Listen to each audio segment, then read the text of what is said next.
आप सभी भाई बहनों का आध्यात्मिक ज्ञानात्मक चैनल की संध्या बेला ज्ञान कक्षा में एक बार फिर स्वागत है। आज की चर्चा का विषय है ऑर्डर ऑर्डर और नीचे हमने एक शब्द लिखा है कर्मफल सिद्धांत। आप भाई बहनों को शायद ध्यान होगा, कुछ दिन पहले हमारी संध्या बेला ज्ञान कक्षा में एक वीडियो प्रसारित हुआ था, बी अलर्ट इन ड्राइविंग, और उसको हमने देखिए कर्मफल सिद्धांत के साथ जोड़कर अपनी व्याख्या को एक दिशा दी थी। उसमें हमने देखिए कर्मफल सिद्धांत की ही स्थितियों को आपके हमारे जीवन में जो एक स्थितियां ड्राइविंग की हैं, देखिए हम यातायात में चाहे हम साइकिल चलाएं, चाहे स्कूटर चलाएं, चाहे कार चलाएं, और मैं तो यहाँ तक भी कहता हूँ चाहे हम देखिए पैदल भी चलते हैं, ये आपके हमारे जीवन की जो एक गतिविधियां हैं या दिनचर्या है, या आपके हमारे जीवन में जैसी जैसी स्थितियां हम अपने जीवन में निभाते हैं, हम कर्तव्य कर्मों का पालन करते हैं या नहीं करते, कर्मफल सिद्धांत के अनुसार अपनी दिनचर्या व्यवस्थित रखते हैं या नहीं, ये सभी स्थितियों पर हमने कुछ चर्चाएं उस वीडियो विशेष में की थी। उसी वीडियो विशेष पर ही कुछ भाई बहनों के कुछ ऐसे प्रश्न आए जिसमें मुझे कुछ और परमात्मा की प्रेरणा से ही एक नया और वीडियो का नाम मिला, और वो वीडियो का नाम ही देखिए आज की वीडियो का नाम है ऑर्डर ऑर्डर, और इसको भी हम देखिए कर्मफल सिद्धांत के साथ ही जोड़कर अपनी चर्चा को एक दिशा देने जा रहे हैं। अक्सर देखिए ये ऑर्डर ऑर्डर जो शब्द हैं, ये न्यायालय में अक्सर इनका उपयोग होता है, और ये माननीय आदरणीय जज द्वारा, न्यायाधीश द्वारा किसी फैसला आने से पूर्व, या जब जब वकीलों की कोई दलील पेश की जा रही होती है, कुछ गवाहों की स्थितियां अपनी क्रियाओं से गुजर रही होती हैं, तो बीच बीच में न्यायाधीश द्वारा ये दो शब्द ऑर्डर ऑर्डर का बहुत ही इस्तेमाल होता है। और अक्सर देखिए आपने फिल्मों में भी देखा होगा कि ये ऑर्डर ऑर्डर शब्द का बहुत बार न्यायालय की स्थितियों में इस्तेमाल होता है। उसी ऑर्डर ऑर्डर शब्द को ही हमने देखिए आज की वीडियो का विषय कर्मफल सिद्धांत के साथ ही जोड़ कर है, क्योंकि हम देखिए स्थूल शरीर के स्तर पर जज साहब की आदेशों का तो पालन करते हैं, हम जीवन में अपने जितने भी जो हमारे एक उच्च अधिकारी होते हैं उनका भी हम पालन करते हैं, कानूनों का भी हम पालन करते हैं, लेकिन ये पालन देखिए हम स्थूल शरीर के स्तर पर करते हैं। स्थूल शरीर पर आपको में कोई सजा नहीं मिले, कष्ट नहीं मिले, दुख नहीं मिले, इन स्थितियों से बचने के लिए ही हम इन आदेशों का पालन करते हैं। लेकिन मन के भीतर या कारण शरीर में जो आपकी हमारी जो स्थितियां होती हैं वो थोड़ी अलग ही स्थितियां होती हैं, क्योंकि अक्सर हम देखिए अपने तीन शरीरों की चर्चाएं करते रहते हैं, स्थूल शरीर, सूक्ष्म शरीर और कारण शरीर। अक्सर मनुष्य देखिए स्थूल शरीर के स्तर पर देखिए कर्मकांड करता हुआ दिखाई देता है। अब पिछले कुछ दिन पहले देखिए नवरात्रि की स्थितियां गई थी, और भी भारत में तो देखिए हर दूसरे तीसरे चौथे दिन कोई ना कोई पर्व मनाया जाता है। ये सभी स्थितियां आपके हमारे जीवन में देखिए आपको हमें एक कर्मों में सुधार लाने के लिए, आपके हमारी दिनचर्या एक सात्विक बनाने के लिए ये सभी स्थितियों का एक कर्मकांड रखेगी। ये कर्मकांड को हो या कुछ जीवन में एक सुधारक स्थितियां का हो, ताकि आपका मेरा रजोगुण बिगड़े नहीं, क्योंकि जब जब मनुष्य का रजोगुण बिगड़ने लगता है, ये रजोगुण बिगड़ने का अभिप्राय क्या है कि आपके हमारे जो पांच भोग्य विषय हैं, गंध, रस, रूप, स्पर्श और शब्द, क्योंकि आपके हमारे देखिए स्थूल शरीर की जो पांच ज्ञानेंद्रियां हैं, नाक, जिह्वा, आंख, त्वचा और कान, ये मूलभूत रूप से देखिए गर्दन के ऊपरी हिस्सा है। और अक्सर हमने देखिए कुछ वीडियो तो ऐसे भी प्रसारित किए जिसमें हमने एक मनुष्य की आकृति दिखाई है। उस आकृति में हमने देखिए गर्दन से ऊपर की स्थिति को सतोगुण से जोड़ा है, क्योंकि मन बुद्धि ये एक सात्विक स्थिति होती है। और जो हाथ और पैरों की जो स्थिति है, देखिए हाथ और पेट की ये जो स्थिति है, इनको हमने एक भोगों से दर्शाया था, भोगों से अभिप्राय रजोगुण से दर्शाया था। और क्योंकि हमारी देखिए टांगों से एक गतिविधियां होती हैं, उसको हमने तमोगुण से दर्शाया था। तो ये सभी स्थितियां हमने इसलिए दर्शाई थी ताकि प्रकृति की जो 3 गुणों के जो एक लक्षण है उसको हम समझ जाएं। देखिए, सतोगुण का अभिप्राय ज्ञान से होता है, रजोगुण का अभिप्राय गतिविधियों से होता है, संसारी आकर्षणों से होता है, स्त्री पुरुष का जो आपसी एक आकर्षण है उससे लिया जाता है, संसारी विषयों से भी लिया जाता है, और तमोगुण को पदार्थों से लिया जाता है। क्योंकि वर्तमान समय देखिए पदार्थों की दुनिया ही है, 24 घंटे 7 दिन मनुष्य विषय भोगों का सुख भोगना चाहता है। उसके जीवन में सुख सुविधा स्वाद भरे जो एक साधन है वो बढ़ते जा रहे हैं, मनुष्य उन विषय भोगों का दुरुपयोग करता जा रहा है। ये सभी स्थितियां देखिए तामसिक कहलाती हैं। इन सभी स्थितियों का यानी कि 3 गुणों का आपके शरीर के द्वारा कुछ ज्ञान हो, क्योंकि मेरा मूलभूत उद्देश्य यही होता है कि हमें शास्त्रों की सैद्धांतिक बातें समझ में आ जाए।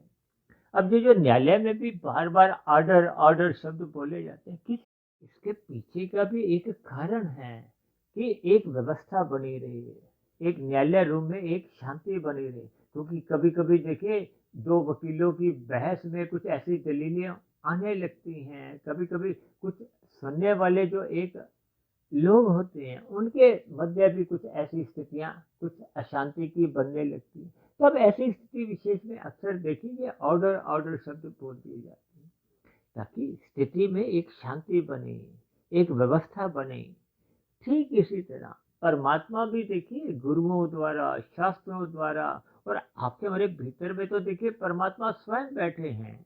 उसी स्थिति विशेष को ही देखिए हम आत्मा कहो, परमात्मा कहो, ये सभी स्थितियां आपके हमारे जीवन को एक व्यवस्थित करती हैं। और आत्मा को तो बार बार वैसे ही ज्ञान स्वरूप कहा गया, और परमात्मा को एक अनन्य स्वरूप सत्ता कहा गया।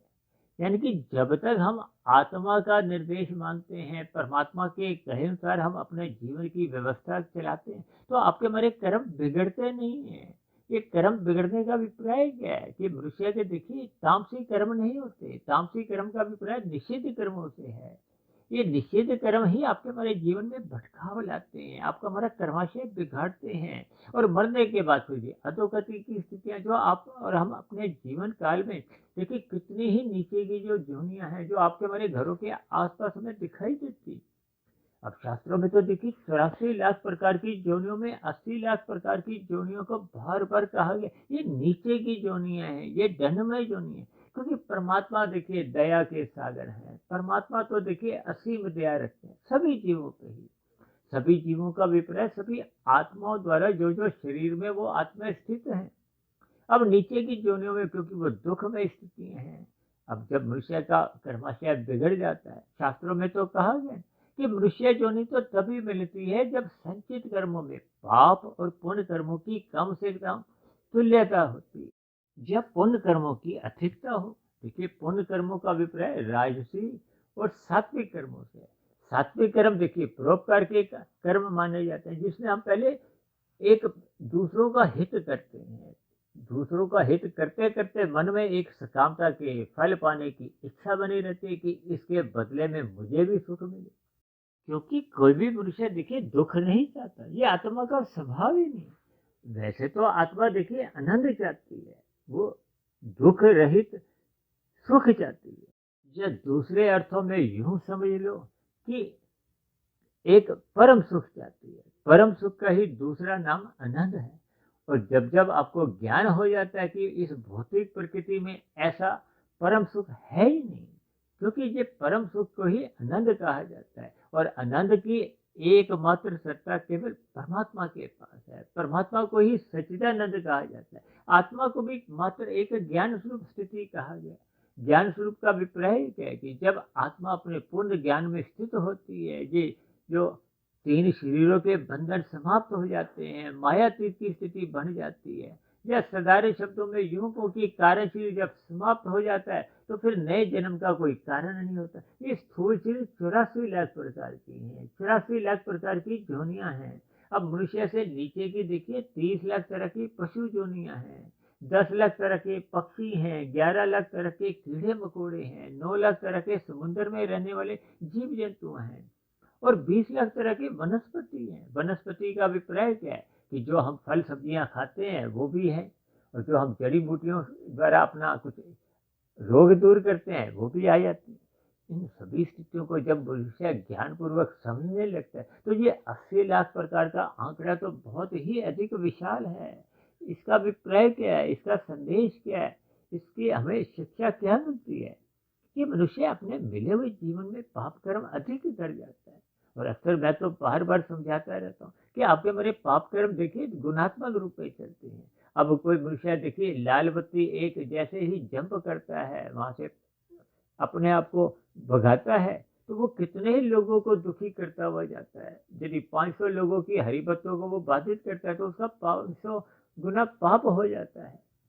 और मनुष्य जीवन में देखिए ऐसे कितने ही प्रतिदिन पाप करता रहता है, जिसके फलस्वरूप उसका पाप कर्मों का कर्मशः तो बढ़ने लगता है, और पुण्य कर्म वो गिनती की करता है। अब रजोगुण में रहते हुए तो देखिए साधारण पुण्य कर्म माने गए हैं। रजोगुण में रहते हुए पुण्य कर्मों का अभिप्राय है कि जब हम अन्यों को दुख भी नहीं देते, सुख भी नहीं देते, और अपने सुख को धर्मानुसार सुनिश्चित कर लेते हैं। ये सभी स्थितियां देखिए तभी समझ में आती हैं जब हम कर्मफल सिद्धांत की बारीकियों को समझ जाते हैं। और कर्मफल सिद्धांत को यदि हम नहीं भी समझते तो फिर ऐसी स्थितियों में आपके हमारे जीवन में जो भी एक कर्म होते हैं, अब बिना कर्म किए तो कोई भी मनुष्य रह ही नहीं सकता।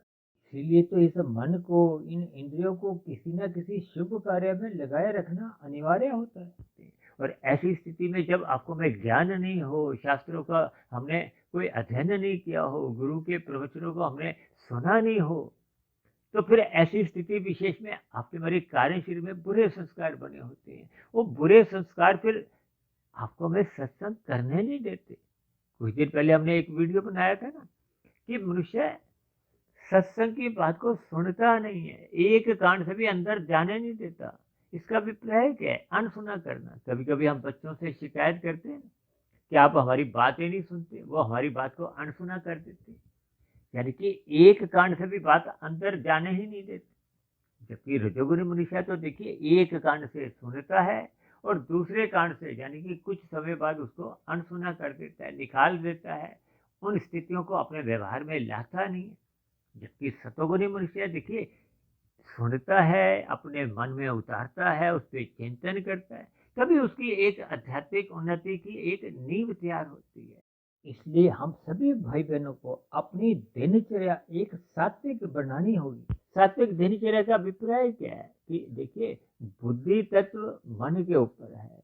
बुद्धि सात्विक रहने से ही विवेक शक्ति जगती है, विवेक शक्ति जगने से ही आपके बड़े बुरे संस्कार जो कारण शरीर में होते हैं वो समाप्त होते हैं। क्योंकि बुरे संस्कार ही मन बुद्धि के स्तर पर ये बुराइयां लाते हैं, बुरे फुरने उठते रहते हैं, और ये बुरे फुरने उठने पे अगर ये तूफानी वेग से उठते हैं तो फिर ये किसी की भी परवाह नहीं करते, कानून का भी उल्लंघन कर देते हैं। शास्त्रों में क्या कहा गया उन सब का उल्लंघन करते हुए फिर वो पाप कर्म करने लगते हैं। ये सभी स्थितियां देखिए आप और हम कलयुग में विशेष रूप से देख सकते हैं। इसलिए तो बार बार कहा गया है कि मनुष्य को पशु वृत्तियों से ऊंचा उठना है। ये पशु वृत्तियां क्या है? आहार, मैथुन, निद्रा, भय। यदि मनुष्य इन पशु वृत्तियों में ही अपने जीवन बिताता है तो फिर उसके जीवन में धर्म की मर्यादाएं छटने लगती हैं, हटने लगती हैं। सत्संग की न्यूनता बने रहने से फिर उससे पाप कर्म सहज ही होने लगते हैं। इन्हीं पाप कर्मों में गिरने से बचाने के लिए हमारे ऋषिगत ग्रंथों में विभिन्न प्रकार के कर्म कांड रचे गए। ये कर्म कांड आप और हम जब ज्ञान पूर्वक करते हैं, श्रद्धा पूर्वक करते हैं, तो ये आपके हमारे जीवन में क्रमिक विकास करते हैं, हमें सतोगुण का रास्ता दिखाते हैं, सत्संग में मन लगाते हैं, तो फिर आपके हमारे सात्विक प्रवृत्तियां बनने लगती हैं, सात्विक विचार बनने लगते हैं। फिर मनुष्य सहज ही पाप कर्मों से बचा रहता है। अन्यथा सत्संग की न्यूनता में यानी कि जब हम सतोगुण का संग नहीं करते तो ये सत्संग की न्यूनता सहज ही बनने लगती है। अब मनुष्य ब्रह्म मुहूर्त में सोया रहता है, रात को देरी तक जागता है, तब ऐसी स्थिति विशेष में रात को देखिए तामसी वृत्तियां, मोहनात्मक स्थितियां उसके अंतःकरण में बनने लगती हैं। सुबह ब्रह्म मुहूर्त में उठता नहीं है तो फिर जो शुभ संस्कार बनने चाहिए थे उनसे वो वंचित रह जाता है, यानी कि शुभ स्थितियां बनती नहीं है और अशुभ स्थितियां बनने लगती हैं। ठीक जैसे व्यापार में देखिए लाभ की स्थितियां घटने लगे और घाटे की स्थितियां निरंतर बढ़ने लगी तो फिर आपके हमारे व्यापार में घाटे पे घाटा जाता है। यही स्थितियाँ आपके हमारे मनुष्य जीवन में। घाटे का अभिप्राय क्या है कि जब हम रजोगुण का संग करते हैं और तमोगुण का ही संग करते हैं, तो फिर आपके हमारे जीवन में घाटे की स्थिति बनती है। सतोगुण का हम संग करते नहीं, अज्ञानता की स्थिति आप ले सकते हो, क्योंकि सतोगुण को ज्ञान से जोड़ा जाता है, प्रकाश से जोड़ा जाता है। कभी कभी ऐसा भी देखने में आता है कि कुछ लोगों को सूर्य का प्रकाश रोकने के बचने के लिए या अपनी नींद में बाधा नहीं उत्पन्न हो, तो वो खिड़की दरवाजे बंद कर देते हैं, पर्दा भी आगे कर देते हैं। ये सभी स्थितियाँ प्रकाश को रोकने से है। इसी तरह जब जब मनुष्य सत्संग के प्रति उदासीन रहता है, सत्संग के प्रति उदासीन रहने से फिर उसके मन मंदिर में, यानी कि अंतःकरण में बुराइयां सहज ही उठती हैं, विकार उठने लगते हैं। ये विकार ही फिर मनुष्य को पाप कर्म करने को बाध्य कर देते हैं। इन सभी स्थितियों के हमें भावार्थ समझने होंगे। इसलिए मैंने आज की वीडियो का नाम ही देखिए ऑर्डर ऑर्डर। ऑर्डर ऑर्डर को देखिए, हम स्थूल शरीर के स्तर पर यदि हम भय से ये कर्मकांड करते हैं, लोभ से ये कर्मकांड करते हैं, यानी कि अपने स्थूल शरीर के स्तर पर आपको में कोई दंडित नहीं किया जाए, कोई आपको में नुकसान नहीं हो, पीड़ा नहीं हो, उस स्थिति विशेष से यदि हम अपने स्थूल शरीर के स्तर पर इनका पालन करते हैं, तो आपके हमारे स्थूल शरीर के स्तर पर कोई उन्नति विशेष हो नहीं पाती। और मैं तो बार बार कहता रहता हूँ, स्थूल शरीर के स्तर पर देखिए, यदि हम कोई कार्य करते हैं तो वो 1% की सफलता है। जब आपका हमारा ये सुधार सूक्ष्म शरीर यानी मन बुद्धि के स्तर पर होने लगता है, तो फिर आपके बड़े शुद्ध विचार बनते हैं। मन जब इस बात को स्वीकार कर लेता है कि हमें बुराई से बचना है, अच्छे काम ही करने हैं, तो आपके हमारे जीवन में कुछ सुधार आने लगता है। ये सुधार देखिए 10% का आप मान सकते हो। जब आपके हमारे कारण शरीर में वो शुभ संस्कार बनने लगते हैं, देखिए कारण शरीर का शुद्ध होने के लिए ही मनुष्य योनि मिली, यानी कारण शरीर को हम जितने जितने अंश में शुद्ध कर लेते हैं, वो शुद्ध करना ही आपके भरी एक आध्यात्मिक कमाई है। कारण शरीर में सुधार लाने का अभिप्राय क्या है कि शुभ संस्कार बढ़ाते जाना और बुरे संस्कार समाप्त करना, क्योंकि शुभ संस्कार बनते भी मनुष्य योनि में है और बुरे संस्कार भी बनते भी मनुष्य योनि में। इसलिए मनुष्य योनि पाकर इन संस्कारों में हमें बुरे संस्कारों को समाप्त करना है और अच्छे संस्कारों को बढ़ाते जाना है, ताकि कारण शरीर शुद्ध होता जाए। कारण शरीर शुद्ध होने से फिर मन बुद्धि के स्तर पर अच्छे अच्छे विचार आते हैं। अच्छे अच्छे विचार आपको हमें नेक कर्मों में लगाते हैं, आपका हमारा कर्माशय सुधारते हैं। और यदि कारण शरीर में हम देखिए अपनी बुराइयों को दूर नहीं करते, तो फिर सहज ही जो पहले की बुराइयां बनी होती, अक्सर मैं तो यहाँ तक भी कहता हूँ कि कलयुग में अधिकांश जो जन्म लेने वाली आत्मा है, वो नीचे से विकास करते हुए मनुष्य योनि की प्राप्ति करती है, क्योंकि नीचे की योनियों में पाप कर्मों का क्रमशः घटता है। संस्कार वैसे ही बुरे बने रहते हैं, फिर वही बने हुए जो पहले के बुरे संस्कार होते हैं और वर्तमान नए मिले हुए जीवन में वो पहले के जो बुरे संस्कार है वो फिर अपने चाल चलने लगते हैं, देखने लगते हैं, बुरे काम करने लगते। इसलिए तो बार बार कहा गया कि मनुष्य को सत्संग करना अनिवार्य है। सत्संग करने से ही उसके जो बुरे संस्कार हैं वो क्रमशः समाप्त होने लगते हैं। इसलिए तो बार बार कहा गया, पशु वृत्तियों से ऊंचा उठाओ, नैतिकता का एक लक्ष्य प्राप्त करो। नैतिकता तो तभी बनती है जब मनुष्य सत्संग करता है। उसको अपने कर्तव्य कर्मों का बोध तभी होता है जब वो सत्संग करता है। उसमें इंसानियत तभी बनी रहती है जब वो सत्संग करता है। और यदि मनुष्य सत्संग के प्रति उदासीन रहता है, विषय भोगों के प्रति जागा रहता है, तो फिर ऐसी स्थिति विशेष में उसके जीवन में अधोगति की स्थितियां बनना एक सहज स्थिति बन जाती है। इन सभी स्थितियों के हमें देखिए एक चिंतन करना होगा। अपने मिले हुए जीवन के अवसर का हमें सदुपयोग करते हुए हमें सत्संग करना चाहिए। अपने सात्विक स्थिति मजबूत करनी चाहिए। अपने कर्मों की जो लेखा जोखा उसमें सुधार लाना चाहिए। कारण शरीर में शुभ संस्कार बनाने होंगे। ऐसी सभी स्थितियां जब हम देखिए, ये जो ऑर्डर ऑर्डर शब्द है, ये केवल स्थूल शरीर के स्तर पर नहीं, हमें मन बुद्धि के स्तर पर बार बार परमात्मा अनादिकाल से ये जो ऑर्डर ऑर्डर परमात्मा भी करते आ रहे हैं। आपके हमारे गुरु भी बार बार ये ऑर्डर आपको हमें देते आ रहे हैं। शास्त्र भी चिल्ला चिल्ला कर आपको हमें ये संदेश देते हैं कि विहित कर्म करो, निषेध कर्मों से बचो। इन ऑर्डरों को यदि हम इन आदेशों को अपने जीवन में ढालते नहीं हैं, इनके अनुसार अपनी दिनचर्या में एक व्यवस्थित नहीं करते, तो फिर निश्चित रूप से फिर आपके हमारे जीवन में अधोगति की स्थितियां बनने के दरवाजे खुलते जाते हैं। देखिए, इन शब्दों से हो सकता है आरंभिक स्थितियों में मनुष्य को थोड़ा बुरा भी लग जाए, लेकिन जब जब हम देखिए बुराई से हटने के लिए कुछ शब्दों से कुछ शिक्षा लेते हैं, अपने जीवन को सुधारने के लिए कुछ शब्दों को अपना आदर्श मानते हुए उनसे प्रेरणा लेते हुए अपने जीवन में सुधार लाते हैं, यानी कि अपने कर्माशय में हम सुधार लाने के लिए इन शब्दों से ही हम प्रेरणा लेनी चाहिए, ताकि हम रात को जल्दी सोने लगें, सुबह ब्रह्म मुहूर्त में हम उठने लगें, ताकि आपकी हमारी सात्विकता बढ़ने लगे, ताकि आपके हमारी दिनचर्या में ये जो रजोगुण की जो एक स्थितियाँ आती हैं, 5 विषय भोगों की जो लोलुपता आपको हमें परेशान करती है, जो आपको हमें अंतोगत्वा अनीतिगत कार्यों में संलग्न करती है, पाप कर्मों का कर्माशय बढ़ाती है, उन स्थितियों से हम बचें, उन स्थितियों से हम अपने आप को दूर करें।